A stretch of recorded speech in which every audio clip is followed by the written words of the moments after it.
منہم۔ اب یہ آیت آ گئی ہے یہاں پر جو میں نے کہا تھا کہ سورہ حج کے ساتھ جو اس کی مشابہت دیکھ لیجئے، پہلے رکوع میں وہ مضمون جو آیا تھا، یہاں یہ زیادہ نکھر کر اور زیادہ ایک یوں سمجھیے کہ جامعیت کے ساتھ آیا ہے۔ وَلَقَدْ خَلَقْنَا الْإِنسَانَ مِنْ صُلَالَةٍ مِّن طِينٍ، ہم نے پیدا کیا انسان کو مٹی کے خلاصے سے۔ سلالہ کہتے ہیں کسی چیز کا کشید کر لینا جو اس کا جو اصل جوہر ہو۔ سلہ کسی نے اگر نکالی اپنی تلوار جو ہے میان میں سے گھسیٹ لی، اسے سلہ کہتے ہیں۔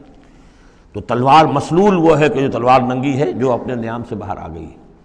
تو یہ سلالہ زمین کی مٹی سے کشید کی ہوئی چیز، یہ جوہر جو ہے مٹی کا، انسان کی تخلیق کا آغاز اس سے ہوتا ہے۔ جو میں نے کہا تھا کہ نطفہ جو بنتا ہے باپ کے جسم میں کہاں سے بنتا ہے؟ یہی غذا ہے، مٹی سے آ رہی ہے، چاہے اناج ہے، چاہے گوشت ہے، پروٹین ہے، کچھ ہے، یہی سے زمین ہے۔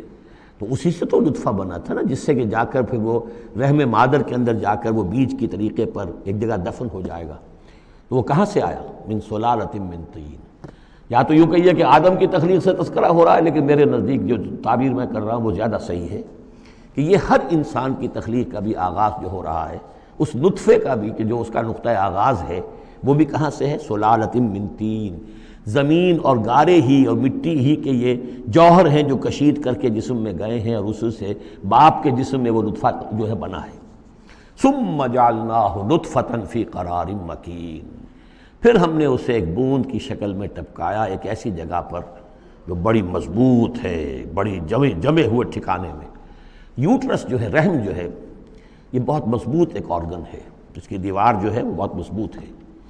اس کے اندر جا کر وہ بیج کی طرح پر دفن ہوتا ہے۔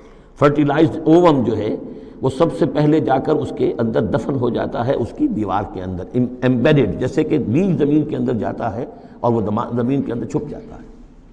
ثم خلقنا النطفۃ علقۃ، میں نے عرض کیا تھا کہ علقہ کا ترجمہ یہ بالکل غلط ہے جو ہوتا آیا ہے، اور اس کی وجہ یہ ہے کہ اصل میں جو ہماری جو بھی معلومات تھیں وہ ظاہر بات ہے مشاہدے کی بنا پر ہی تھیں، ابھی نہ تو کوئی ڈسیکشن تھی اور نہ کوئی ابھی مائکروسکوپ تھی کہ ان چیزوں کو سمجھا جا سکتا۔ تو چونکہ جب بھی کبھی کوئی فرض کیجئے کسی کا کوئی حمل ہے ابتدائی، وہ گر گیا ہے، تو نکلتا کیا تھا وہاں سے؟ جمے ہوئے خون کے لوتھڑے نکلتے ہیں۔ تو یہ سمجھا گیا کہ یہ جو پہلی شکل ہوتی ہے انسان کی جو وجود ہوتی ہے وہ رحم کے اندر یوٹرس میں، وہ جمع ہوا خون کا لوتھڑا۔ تو ترجمہ ہمیشہ یہ کیا گیا علقہ کا کہ جمے ہوئے خون کی پھٹک سے اور جمے ہوئے خون کے لوتھڑے سے، حالانکہ عین لام قاف کا کیا تعلق خون کے ساتھ ہے؟ اس سے لفظ معلق بنا ہے، متعلق بنا ہے، تعلق بنا ہے، علاقہ بنا ہے۔ یہ تو لفظ جو ہے اس کے معنی کیا ہے؟ تو اب معلوم ہوا ہے ہمیں کہ صحیح مفہوم کیا ہے کہ جب پہلے تو وہ امبیڈ ہو جاتا ہے، وہ جو نطفہ ہے ماں کے رحم کی دیوار میں، پھر وہ اس سے نکل کر لٹکنے لگتا ہے اس کے ساتھ، دیوار کے ساتھ، جیسے کہ کوئی یہ جو ہوتی ہیں لیچز کہلاتی ہیں، کیا جونک، جیسے جونک جو ہے کسی کے ساتھ چمٹ جائے اور پھر وہ لٹکی ہوئی ہو، تو جونک کی طریقے سے وہ پھر رحم مادر کی دیوار کے ساتھ لٹک گیا، معلق ہے۔ اب یہ علقہ ہے۔ پھر اس علقہ سے فخلقنا العلقۃ مضغۃ، اس علقہ کو ہم ایک لوتھڑے کی شکل دیتے ہیں۔ یہ وہ جو میں نے جو کیتھل مور سے آپ کا حوالہ دیا تھا میں نے ابتدائی اپنے خطاب میں، اس نے کہا ہے واقعتاً گوشت کا ایک لوتھڑا لے کر اپنے منہ میں رکھا، تھوڑا سا کچا سا گوشت، اور پھر اسے تھوڑا سا چبایا دانت سے، اور پھر نکال کے دکھایا کہ جو شکل میرے دانتوں کی جو شکل بن گئی ہے اس پر بعین ہی یہی شکل ہوتی ہے انسان کے اندر ابتدائی ایمبریو کی، اسی طرح کے نشان پڑے ہوتے ہیں۔ تو گویا کہ یہ مضغہ جو ہے وہ وہی ہے، گوشت کا لوتھڑا کچھ نیم چبایا ہوا سا۔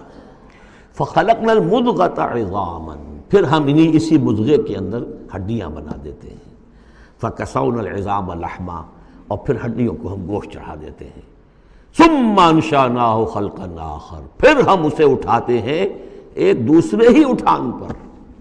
یہ ہے اصل میں قیامت کا حصہ جو ہے اس آیت کا، جس کو بہت کم لوگوں نے سمجھا ہے۔ واقعہ یہ قرآن کا یہ اعجاز ہے، جب تک یہ چیزیں ابھی واضح نہیں تھیں لوگ گزر جاتے تھے، اور یہ کہ عام آدمی اب بھی گزر جائے گا، لیکن یہ کہ جب بات واضح ہوتی ہے تو معلوم ہوتا ہے کہ یہاں تو قیامت مضمر ہے۔ امام راضی جو ہے رک گئے ہیں سورہ حدید کی اس آیت پر آ کر، هو الاول والآخر والظاہر والباطن اعلم ان هذا المقام مقام غامض عمیق مہیب، اور اس دور کے کئی مفسرین قرآن کو میں نے دیکھا وہ وہاں سے ایسے گزر جاتے ہیں کہ جیسے وہاں کچھ ہے ہی نہیں۔ تو یہ اصل میں دیکھنے والی آنکھ سے متعلق ہے۔ اب یہاں غور کیجئے، یہاں فا اور ثم کا فرق دیکھیے۔ لقد خلقنا الانسان من سلالۃ من طین کے بعد آیا ثم۔ ثم سے جو وقفے آ رہے ہیں وہ پورے پورے دور کے ہیں۔ اب وہ مٹی کا سلالہ جو ہے اس سے نطفہ بننا ایک مکمل دور ہے۔ ثم جعلناہ نطفۃ فی قرار مکین، پھر ہم نے اسے ایک بڑے مضبوط مکان کے اندر ایک بیج کی شکل کے اندر دفن کیا۔ یہ دوسرا دور ہے۔ ثم خلقنا، لیکن اس ثم کے بعد کتنے فا آ گئے ہیں۔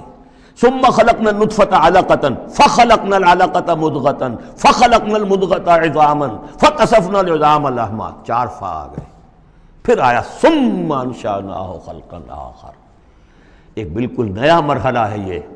اور اس کی تشریح جو حدیث میں آئی حضرت عبداللہ بن مسعود رضی اللہ تعالیٰ عنہ سے، جب یہ 40 دن نطفہ، 40 دن علقہ، 40 دن مضغہ، جب 120 دن ہو جاتے ہیں، 4 مہینہ، اللہ تعالیٰ فرشتے کو بھیجتا ہے اور وہ کولڈ سٹوریج جہاں اس کی روح تھی ابھی، وہاں سے اس روح کو لاتا ہے اور اس میں شامل کر دیتا ہے۔ اب یہ کچھ اور شے بن گئی۔ اب تک یہ صرف ایک حیوان تھا، انسان نہیں تھا۔ اب وہ حیوان انسان کے ساتھ وہ روحانی وجود انسان جو ہے جب لا کر شامل کر دیا گیا، ثم ينفخ فیہ الروح۔ لیکن اس حدیث کو بھی لوگوں نے سمجھا روح سے مراد جان ہے، حالانکہ ہمیں معلوم ہے کہ یہ جو 4 مہینے ہے تو کیا بے جان تھا وہ؟ معاذ اللہ، وہ تو جو مرد کا سپرمیٹوزوون ہے وہ بھی زندہ ہے، لیونگ ہے، ماں کا جو اووم ہے وہ بھی زندہ ہے، زائگوٹ ہے وہ بھی زندہ ہے، مردے کا تو سوال ہی نہیں۔ تو در حقیقت یہ زندہ تو یہ سب ہے، لیکن اس کے بعد اس میں جو روح پھونکی گئی، پہلے وہ صرف حیوان تھا، اب وہ انسان بنا۔ یہ ہے ثم انشأناہ خلقا آخر، پھر ہم نے اٹھایا اسے ایک اور ہی تخلیق پر۔ فتبارک اللہ احسن الخالقین، بڑا بابرکت ہے اللہ تمام تخلیق کرنے والوں میں بہترین تخلیق کرنے والا۔ ثم انکم بعد ذلک لمیتون، پھر تم اس کے بعد پھر تمہارے اوپر موت وارد ہوگی، ایک نیا دور آئے گا تمہارا۔ ثم انکم یوم القیامت تبعثون، پھر تم قیامت کے دن دوبارہ اٹھا لیے جاؤ گے۔ یہ ہے گویا کہ حیات انسانی کے مختلف مراحل کی بہترین اور جامع ترین اس موضوع پر یہ جو ہے جگہ، یہ سروۂ سلام ہے قرآن مجید کا۔ وَلَقَدْ خَلَقْنَا فَوْقَكُمْ سَبْعَ